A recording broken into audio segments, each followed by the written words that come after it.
In the heart of the Maasai savannah, where the horizon gleamed with golden light, lay the vibrant village of Enkari. This close-knit community thrived under the watchful gaze of majestic baobab trees and rolling hills. Here, laughter and warmth mingled with the rich scents of cooking and wildflowers. Amid this picturesque setting stood Kimo, the village's most captivating figure. With his towering frame and sun-kissed skin, Kimo was the embodiment of physical perfection. His deep brown eyes sparkled mischievously as he effortlessly drew glances from women throughout the village. Clad in beautifully woven shuka of reds and blues, he was a living testament to Maasai tradition, but it was his charm that set him apart, a magnetism that could light up the darkest corners of the savannah. Every day for Kimo was a celebration of flirtation. With a smooth smile and an easy laugh, he greeted the village women as if they were his long-lost friends. Zuri, known for her playful spirit and colourful beads, would often catch his eye, her laughter bubbling like a fresh spring. "Kimo, would you care to join me for some dance lessons? I promise I won't trip over your feet," she would tease, flipping her hair over her shoulder. "Only if you promise to catch me when I fall," Kimo would reply, always ready for playful banter. But Kimo's charm wasn't limited to just one woman. On a sun-drenched afternoon when the village revelry began to boil with excitement, Kimo found himself drawn to Amina, a fierce and competitive spirit whose beauty was matched only by her strength. "Are you brave enough to dance with me at the festival?" she challenged, her eyes gleaming with determination. "As long as you don't step on my toes, Amina." Kimo laughed, fully aware of the playful war they had engaged in. Amina rolled her eyes, feigning annoyance but unable to hide the smile creeping across her lips. In this world of flirtation, every interaction felt electric. Days melted into nights, Kimo spinning around the village like a breeze, leaving behind a trail of hopeful hearts and simmering tension. With each compliment he sent floating through the air, multiple women began to believe they held a piece of his affection. As the village prepared for the highly anticipated harvest festival, excitement swirled like leaves caught in the wind. The marketplace brimmed with vibrant decorations, delicious aromas, and the rhythmic sounds of drums, enticing everyone to join in the festivities. Kimo revelled in the atmosphere, hopping from one gathering to the next, the centre of attention. "Kimo, you simply have to see my new dance moves," called Layla, a fiery woman known for her spirited personality. Her eyes shone with enthusiasm, and she approached him with the confidence of a lioness. "More daring moves, Layla. I can hardly keep up with all your skills," he replied with a flirtatious grin, pretending to swoon as she demonstrated a playful figure dance, a blend of tradition and her style that had the crowd cheering. Kimo couldn't resist joining her, their bodies moving in unison, laughter surrounding them. Meanwhile, Kimo's best friend Duma sat at a distance, observing the delightful chaos unfold. After hours of watching Kimo flit between women, he decided it was time to intervene. "Kimo, you're juggling way too many hearts. Do you even realize the storm you're brewing?" Kimo chuckled, waving him off. "Come on, Duma. This is all in good fun. Who wouldn't want to be adored like this? I'll deal with the consequences later." Duma frowned, sensing the tension building among the women. "It's not just fun when feelings get hurt. These aren't just games anymore. You might end up causing real harm, my friend." Kimo shrugged, dismissing the concern as he swept past Duma to flirt with Fatima, known for her radiant smile and playful spirit. "And what's a festival without a dance, Fatima? Let's show everyone how it's done." While the dance spun into a flurry of colours and laughter, the gears of obsession began to churn among the women. With every moment of attention, they thought they were special, caught in Kimo's web, a charming heartbreaker who created fantasies without realising the emotional havoc left behind. As the days melded into nights in anticipation of the festival, Kimo became the axis on which the village turned. Unbeknownst to him, every flirtation transformed into an emotion deeper than desire, a burning obsession for the women of Enkare. The competition heightened, leaving a group of friends stranded amid fragmented ties. Chemo had noticed the whispers circulating among the women, each claim more outrageous than the last. On one particularly sunny afternoon, while gathering with friends at the marketplace, he overheard snippets of conversation. "I heard Amina is expecting," one villager remarked. "What about Zuri? She's about to burst with admiration for Chemo. Can you believe she thinks he's the father?" Another chimed in, her voice laced with both excitement and jealousy. When Chemo confronted Zuri later at the well, her expression held a mixture of excitement and trepidation. "Chemo, I have something to tell you." "What is it, Zuri? You look like you've seen a ghost," Chemo teased, watching her fidget. "It's not a ghost. It's a baby," she exclaimed, her voice thick with uncertainty. "I think I might be pregnant. And it's because of you." Chemo's heart faltered for a moment, uncertainty dancing in his chest. "Wait, what? How could this happen?" He felt disbelief wash over him as Zuri's statement unraveled in front of him. "I thought this was all just fun, Chemo. I thought you cared about me," she snapped, eyes storming with a mix of hurt and anger. "Oh, Zuri, I didn't mean for any of this to complicate things." Chemo stumbled, realizing the tangled mess of emotions he had woven through flippant flirting. The atmosphere grew heavy, and the laughter that once surrounded him now felt like chains tightening around his heart. Chemo's charm had turned into a curse, leaving a wake of heartbreak and confusion. Later, Duma found Chemo sulking beneath the baobab tree, staring at the ground, lost in thought. "What's eating you?" Duma asked, concern etched across his brow. "It's all spiraling out of control. Zuri thinks I'm the father of her child, and now everything feels so heavy. It was all just fun," Chemo lamented, frustration and regret spilling from his lips. "You can't treat this like a game anymore. These women aren't just admiring you, they're falling for you. You've got to get your act together and face the reality of your charm," Duma admonished, leaning in closer. Chemo nodded absently, the weight of Duma's words settling in. He realized he had spent so much energy running from commitment that he hadn't considered the depth of emotion he evoked. Each flirtation, each laugh, had repercussions he had been blissfully overlooking. As the festival day loomed closer, tensions ran high throughout the village. Chemo found himself caught in the crossfire of emotions, unaware of the division his charm had wrought among the women of Enkari. While he continued to bask in the affection of multiple admirers, the air was thick with jealousy and suspicion. Fatima, always radiant, expressed her frustrations over a gathering of women. "Chemo doesn't even realize what he's doing. I thought I was special to him, but here we are." Amina chimed in, her voice steady. "It's not about him realizing it. His flippant nature makes it clear he doesn't take any of this seriously. We can't keep waiting for him to choose." It was during a playful dance practice that the situation escalated. Chemo was leading a lively group, twirling and spinning with Fatima, her laughter echoing like bells. Amina watched, arms crossed, resentment bubbling to the surface. "Another game, Chemo. Is this truly how you repay us? Doing the same moves with different women?" Amina's voice rang out, commanding attention. "It's just dancing. No need to get serious," Chemo replied, his laughter fading as he watched Amina's face transform with disappointment. "You see, that's the problem. Nothing is ever serious to you," she shouted back, anger flaring. The words stung Chemo, and the festival's joyous spirit collapsed around them.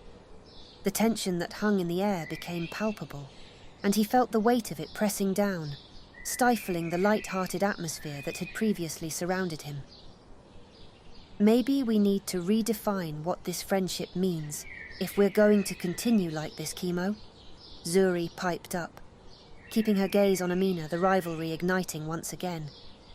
Near the edge of the crowd, Duma shook his head, concerned for his friend. "You think this is a game. What if this girl is serious about you? You tear their hearts apart with your charm every day without noticing how your actions affect them." Chemo felt caught in a storm of emotions. What had once been thrilling now left him vulnerable and exposed. Their deepening frustrations began to blur the lines of friendship and affection, chasing him into a state of confusion. As the festival finally began, the village of Enkari transformed into a magical tapestry of sound and light. The air was alive with joyous music, and tables overflowed with colourful dishes that tantalised the senses. But Chemo felt the dissonance of the emotions brewing among the women. Underneath the brilliant stars, he was swept back to the gathering point, surrounded by villagers celebrating their harvest, with colours exploding in a stunning array of rhythmic dance. But while laughter surrounded him, the whirlwind of emotions culminated in a palpable tension that weighed heavily on Chemo's heart. "Chemo, come dance with me," cried Fatima, extending her hand. Yet he could see Amina and Zuri lingering nearby, arms crossed, wearing shadows of anger and hurt. "Over here, I'll show you the cool moves I've been practicing," Amina shouted, trying desperately to reclaim his attention.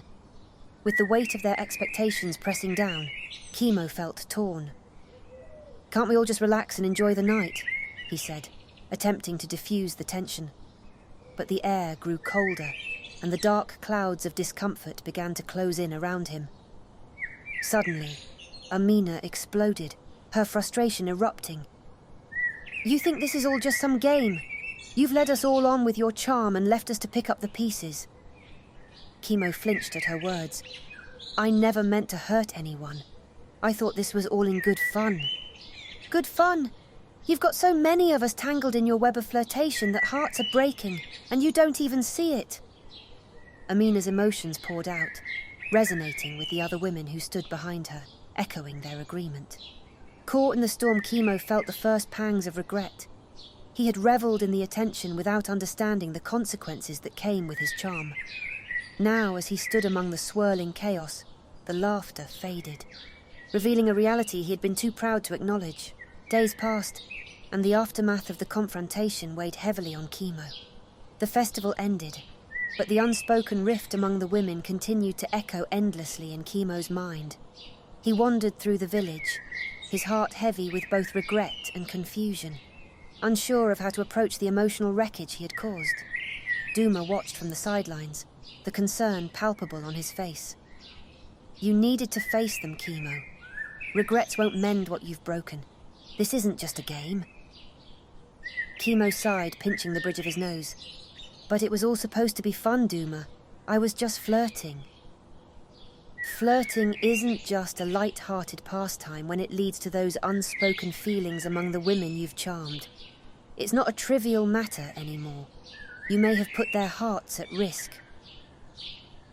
With each passing moment, Chemo felt the weight of realization settling into his bones. The laughter that once surrounded him felt like a hollow memory. He had played with hearts without realizing the impact of his actions. Determined, he decided to confront Amina and Zuri and seek a way to mend the bonds he had unintentionally fractured. Gathering his courage, Chemo sought out Amina first.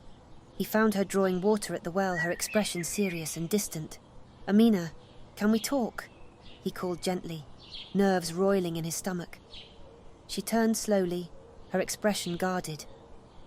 "Why should I waste my time talking to you, Chemo? You've turned my emotions upside down." "Because I don't want it to end this way," he replied earnestly, stepping closer. "I'm sorry. I took things too lightly, and I didn't realize the weight of my words and actions until now. I respected our friendship, yet I see how I've damaged it." Amina's gaze softened faintly, though lingering hurt still shadowed her features. "Words aren't enough, Chemo. You'll have to prove you can change. It's not just about saying the right things. We need to rebuild trust." Chemo nodded, determination filling him. "Then I will show you that I can be more than just a pretty face. I want to honor what we have, rather than trivialize it." He turned to find Zuri, who had been watching from a distance, debating whether to step forward. When their eyes met, longing and uncertainty swirled within her gaze. "Can we talk too?" Chemo asked, his voice steady. What could you possibly say that would change anything? Zuri responded, her heart still heavy from the echoes of their earlier confrontation. I understand if you're upset. I've been foolish, and I genuinely never intended to hurt you. I want to make things right, to be a better friend. You deserve that. Zuri's expression slowly shifted from skepticism to contemplation. It's hard to just forget, Chemo. I know. I need time to prove it to you, but I want to try. I can't lose you and Amina for a game, especially when this is very real. Taking a collective deep breath, Amina and Zuri shared a glance, as if both weighing Chemo's intentions together. I appreciate your honesty, Chemo, Zuri replied softly, her heart wavering. But it will take time to heal. Underneath the sprawling baobab tree where Chemo had spent countless nights contemplating his heart's desires, an electric breath of evening air swept through Enkare. The remnants of the harvest festival faded into memory. Celebration, laughter, and the bittersweet echo of promises unfulfilled swirled in the atmosphere. Having made his choice, Chemo's heart raced as he approached Zuri, who sat cross-legged beneath the tree, diligently crafting a necklace from fresh flowers and beads. She looked up, her vibrant eyes meeting his, sparkling with anticipation. Chemo, you're here! I thought you might be off chasing more laughter, she exclaimed, her voice a melodic tune that ignited warmth in his heart. I'm done running in circles, Zuri, Chemo said confidently, kneeling beside her. I've made my choice. It's you. I want to build a life with you. Zuri's expression transformed from surprise to delight, her laughter ringing like music, enchanting and pure. Really? You mean it? After everything with Amina? Yes, really, he assured her, taking her hands in his. For Chemo, the confusion that once plagued his heart faded away, replaced with clarity and purpose. Zuri felt right. Her laughter, her spirit, her warmth. I'll make us happy, I promise. Will you accept my heart? With a deep breath and an open heart, Zuri nodded, tears of joy spilling from her eyes as she hugged him tightly. I promise. Together we'll create something beautiful. As they embraced, the undercurrents of dormant desires began to blossom, weaving the beginnings of their shared journey together.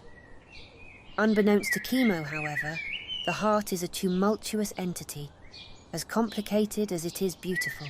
As the months passed, Chemo and Zuri built a life filled with laughter, love, and the glow of burgeoning dreams. Their days were spent exploring the savannah, creating vivid memories together that blossomed like wildflowers beneath the sun. In time, the couple welcomed the news of Zuri's pregnancy. Chemo took great joy in preparing their home and embracing the journey into fatherhood, celebrating every moment with Zuri as she glowed with maternal warmth.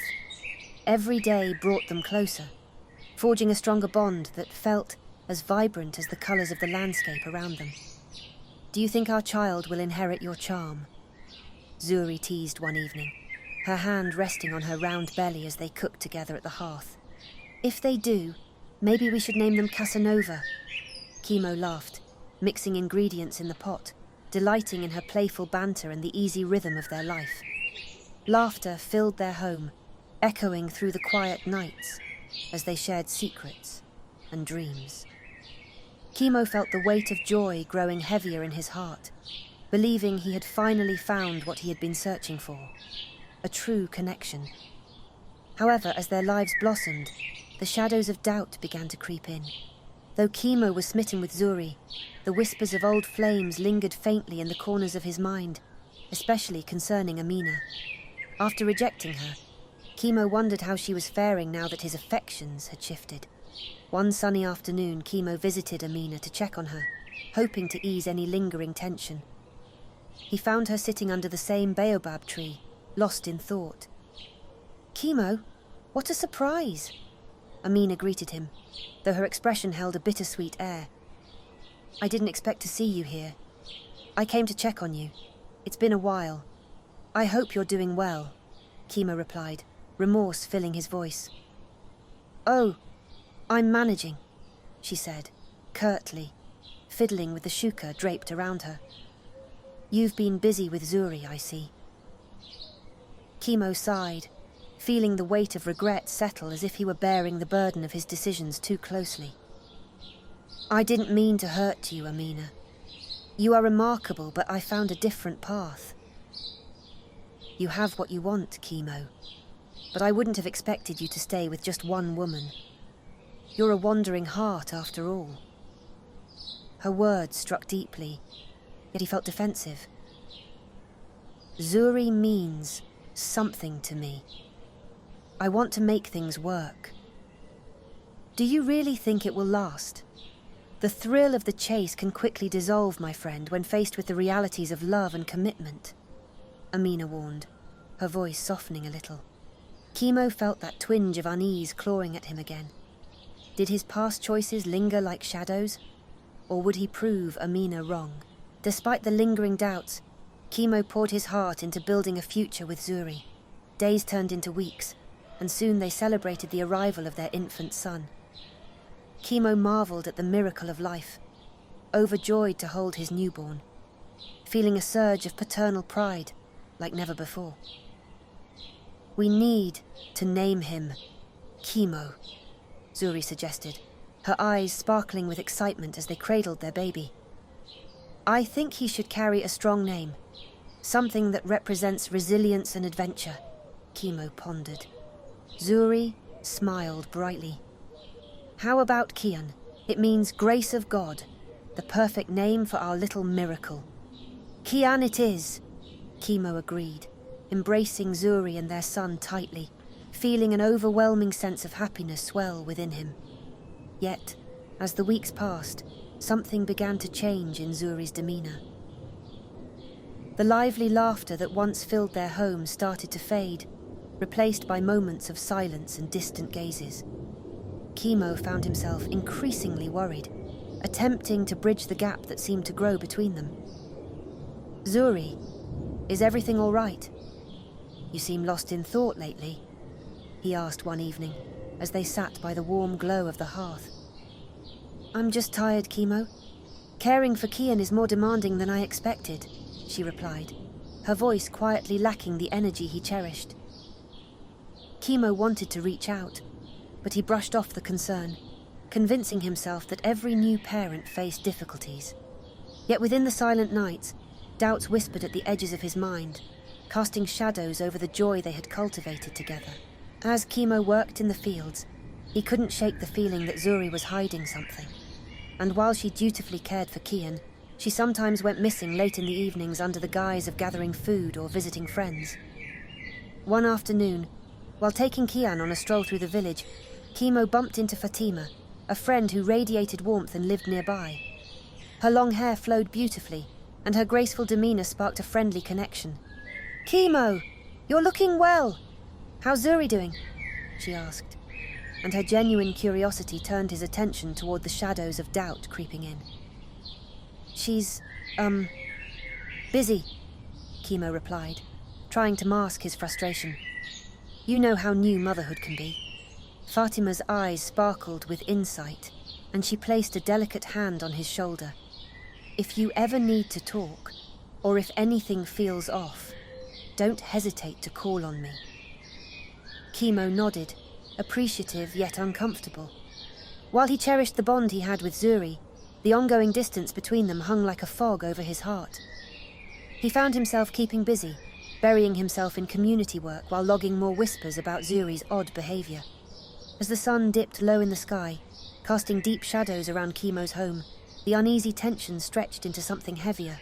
One evening, filled with a dread he couldn't ignore, Kimo had returned home later than usual, exhausted yet alert. Zuri had let Kian drift off to sleep, and the house was quiet, but something felt out of place. "Zuri, are you here?" he called softly, moving into their shared space. The silence felt suffocating, and Kimo glanced around, noticing that Zuri's shuka was draped hastily over a chair, and there was a strange scent that lingered in the air, a mix of unfamiliar perfume that made his heart race with unease. He turned suddenly as he heard laughter from outside, a woman's laugh, light and melodic, mingling with another distinct voice. As he stepped closer to the door, dread filled him. Peering out, Kimo saw Zuri, her laughter echoing with another man, a trader from the neighbouring village. The sight of them together, the way their bodies leaned toward one another, sent a spear of sadness through his heart. He watched as Zuri whispered something to him, her beautiful smile brightening the dusk. "Kimo." Duma's voice suddenly broke through his thoughts, startling him from his focus. "What's going on?" Kimo looked at Duma, his face pale. "I think Zuri is cheating on me."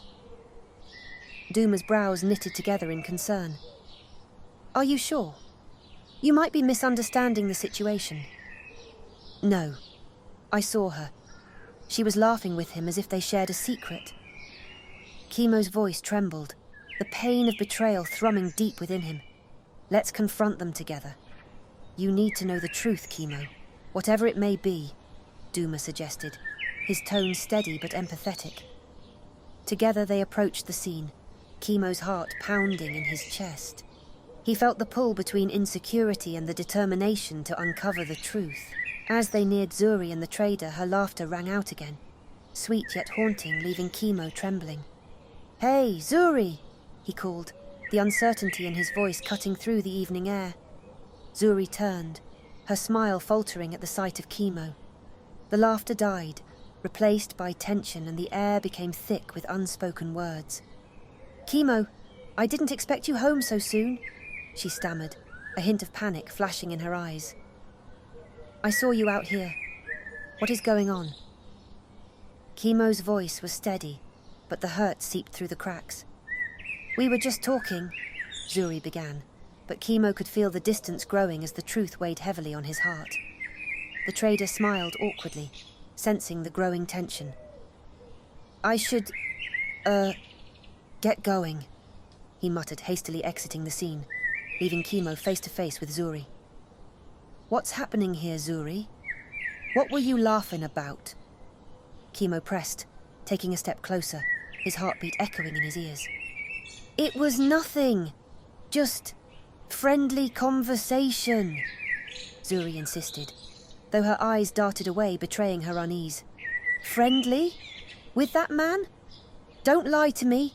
I deserve to know if there's something happening behind my back." Kimo's voice rose, raw and pointed. "Kimo, please. It's not what you think. I love you." Zuri finally snapped, desperation creeping into her tone. "You've been so consumed with the festival and everything else. How could you think?" But he cut her off. "Because I feel you slipping away, Zuri. I've sensed it for weeks. The laughter we once shared is fading."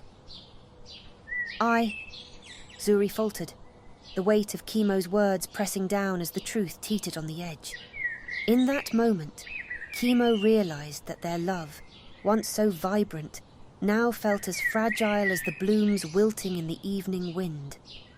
The passion he had chased was threatened by the possibility of betrayal. The next morning unfolded with an air of disquiet, as Kimo's heart was a tangled mess of confusion and anguish. Nightmares filled his sleep, echoing with Zuri's laughter that had now turned hollow. He jogged early to the village square, hoping to clear his mind, but ended up stewing in impatience while his doubts festered. Duma spotted him pacing. "What's wrong? You look like you've seen a ghost." Kimo paused, his jaw clenched. "I just don't know what to believe anymore. I thought I had built something with Zuri, and now I feel like I don't really know her at all." "You need to confront her again, Kimo. The truth will come out. Ignoring it won't help you." Duma began, but was interrupted by the sound of footsteps and laughter.